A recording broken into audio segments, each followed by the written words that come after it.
कुलगाम के गोपालपुरा इलाके में हाई स्कूल के टीचर रजनी बाला पर आतंकवादियों ने फायरिंग कर दी। 36 साल की रजनी को कई गोलियां लगी। पुलिस ने इलाके की घेराबंदी कर दी है। सांबा की रहने वाली घायल टीचर ने अस्पताल ले जाते वक्त दम तोड़ दिया।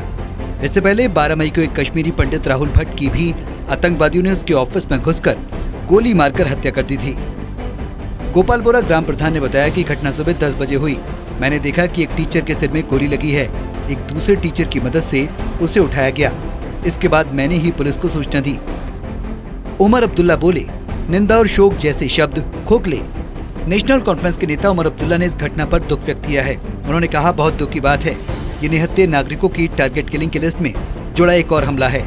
जब तक सरकार हालात सामान्य होने का आश्वासन नहीं देती, तब तक निंदा और शोक जैसे शब्द खोखले हैं।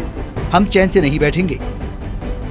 आर्टिकल 370 हटने के बाद 4 कश्मीरी पंडितों समेत 14 हिंदुओं की हत्या कश्मीर में टारगेट किलिंग अक्टूबर में शुरू हुआ। यहाँ 5 दिनों में 7 नागरिक मारे गए। इनमें एक कश्मीरी पंडित, एक सिख और प्रवासी हिंदू शामिल है, जो नौकरी की तलाश में आए थे। 14 अप्रैल को आतंकियों ने सतीश कुमार की गोली मारकर हत्या कर दी थी। इससे पहले शनिवार को आतंकियों ने अलीजान रोड स्थित एवा ब्रिज पर पुलिसकर्मी की गोली मारकर हत्या कर दी थी। अब राहुल की हत्या के बाद कश्मीरी पंडितों की सुरक्षा पर फिर से सवाल खड़ा हो गया है। कश्मीर में आर्टिकल 370 हटने के बाद 4 कश्मीरी पंडितों समेत 14 हिंदू आतंकी हमले में मारे गए। गृह मंत्रालय ने संसद में इसकी जानकारी दी थी। घाटी में 18 दिन से चल रहा कश्मीरी पंडितों का आंदोलन।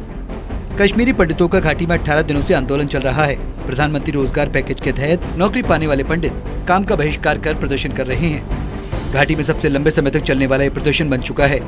रेवेन्यू विभाग के कर्मचारी राहुल भट्ट की हत्या के बाद प्रदर्शन शुरू हुआ था। काम करने वाले कश्मीरी पंडितों की मांग है कि हमें कश्मीर के बाहर पोस्टिंग दी जाए। दर्शनकारी कश्मीरी पंडित बोले, हमें कश्मीर से शिफ्ट करो। प्रधानमंत्री रोजगार पैकेज के तहत नौकरी पाने वाले पंडित काम का बहिष्कार कर प्रदर्शन कर रहे हैं। उन्होंने कहा कि हम कैदियों जैसी जिंदगी नहीं जीना चाहते, इसलिए हमें कश्मीर से शिफ्ट करो। एलजी, उनके सलाहकार, आईजीपी और अन्य अफसरों ने सड़क पर बैठे कश्मीरी पंडितों से कई बार बातचीत की, लेकिन इसके बावजूद पंडितों का विरोध जारी है। राहुल भट्ट की हत्या में विरोध में सिर मुंडवाकर किया था प्रदर्शन। कश्मीर में आत्मघाती हमले में मारे गए राहुल भट्ट की हत्या के 10वें दिन अनंतनाग जिले के कश्मीरी पंडितों ने सिर मुंडवाकर प्रदर्शन किया था। उन्होंने राहुल भट्ट की आत्मा की शांति के लिए प्रार्थना भी की। साथ ही मांग की कि उन्हें घाटी में सुरक्षा दी जाए या फिर उनकी पोस्टिंग जम्मू कर दी जाए। Total news.